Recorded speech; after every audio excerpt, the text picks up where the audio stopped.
In the last two videos, I've been pointing to a pattern that shows up in very ordinary moments. We come into contact with something, and before that contact has had a time to develop, we arrive at a conclusion. Then we move as though that conclusion is simply what's there. That creates a position, and from that position, we begin to respond. Now, what I want to do here is widen the frame because that pattern doesn't originate at the level of the individual. It's something people are already inside before any single interaction takes place. It's built into the environments we move through and the frameworks we see the world through. Now, over time, it becomes so familiar that it's no longer registering as a particular way of engaging. It begins to feel like the basic structure of perception itself. Now, this is what I call the decider of validity. The decider of validity is not simply someone who has opinions or preferences. It's a stance in which a person assumes that their perspective is sufficient to determine what something is, what it means, and whether it should be taken seriously without requiring enough exchange with what they're encountering. Now, that assumption is rarely experienced as an assumption. It feels like being able to see. The reason it feels that way has a lot to do with how modern people are conditioned to orient. So from early on, people learn that we're expected to evaluate. We're expected to make sense of things quickly enough to respond appropriately. We're expected to read situations, read people, and read signals, and then adjust ourselves based on what we take those signals to mean. Now, over time, that becomes second nature. The act of deciding what something is comes to feel inseparable from the act of perceiving it. The problem is not that evaluation exists. The problem is that evaluation begins to replace contact. When that happens, something subtle but significant shifts. Instead of meaning emerging through interaction, meaning is assigned in advance. The person no longer approaches what's in front of them as something that needs to be discovered in relationship. They approach it as something that can be determined from their own position. Now, that determination may feel reasonable, it may even feel accurate, but it hasn't been formed through sufficient exchange, and because of that, it begins to reorganize the interaction around itself.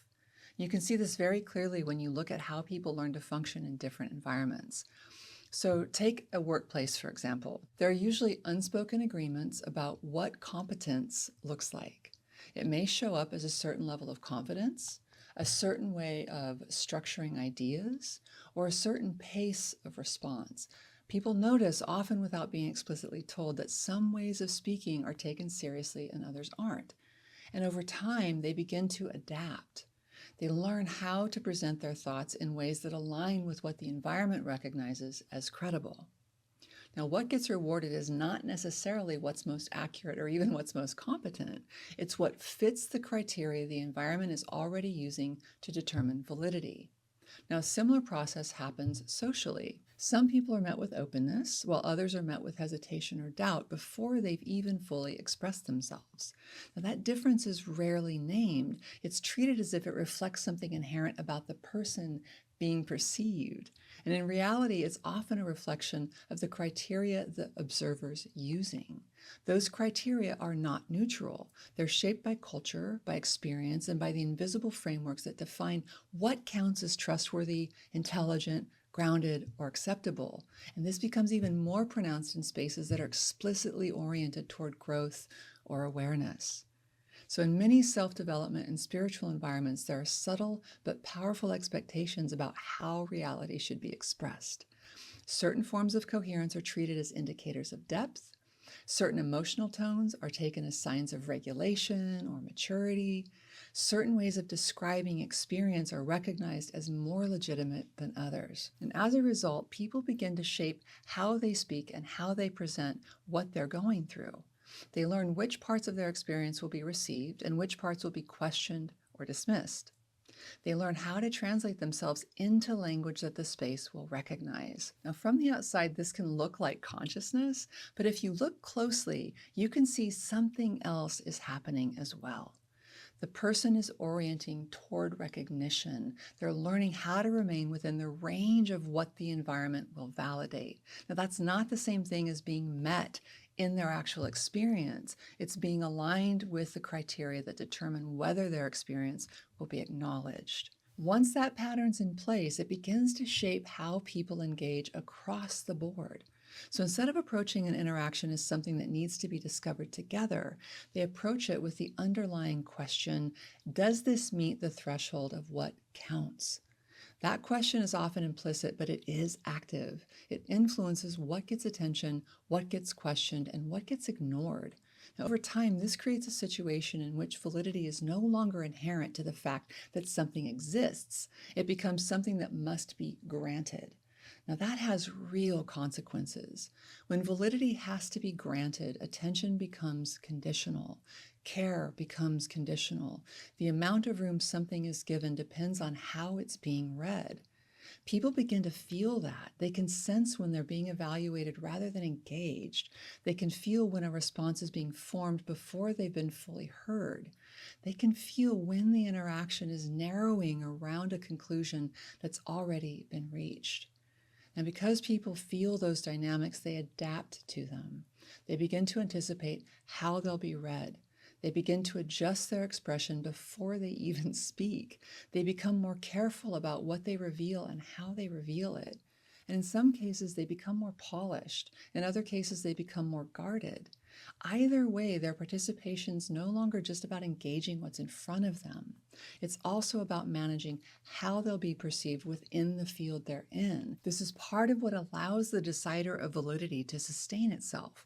It's not only that people are making determinations, it's that entire environments are structured around those determinations, and people learn to orient within those structures in order to remain viable inside of them. Someone who's been filtered out in one context may become the one doing the filtering in another. The position shifts, but the underlying movement remains the same. This is also why the pattern doesn't resolve simply through increased awareness or better language. A person can become more thoughtful, more nuanced, and more informed and still operate from the same stance. They may become better at explaining their interpretations. They may become more precise in how they frame things. But if they're still assuming that their framework is sufficient to determine what's valid without sufficient exchange, then the core structure has not changed. It's only become more refined. Now, this is where a lot of self-development work stalls. It teaches people how to improve the quality of their interpretations without questioning the role those interpretations are playing. It teaches people how to become more skillful deciders without addressing the assumption that deciding is a valid way of engaging reality. And as a result, the pattern becomes harder to detect. It appears more sophisticated, but it's still organizing experience in the same fundamental way. So the question here is not simply how to interpret more accurately. The question is whether you can begin to see the stance itself, whether you can notice the moment where your perspective begins to function as authority, whether you can recognize when meaning is no longer being shaped through interaction, but is being fixed through your own framework. That's the threshold. Not becoming better deciders, not becoming more sophisticated in how we justify our conclusions, not becoming people who can explain our interpretations more beautifully while still standing behind the same little walls. The threshold is contact, because when the decider of validity is running the interaction, the world gets smaller, people get smaller, mystery gets smaller. Everything has to pass through the narrow gate of what we've already decided counts. It keeps us safe in the most impoverished sense of the word, safe from being changed, safe from being surprised, safe from being touched by what does not fit inside our existing framework. It keeps us lonely. It keeps us defended. It keeps us surrounded by conclusions instead of relationships. When we stop granting our interpretations that kind of authority, something else can happen. We become more available to what's actually here.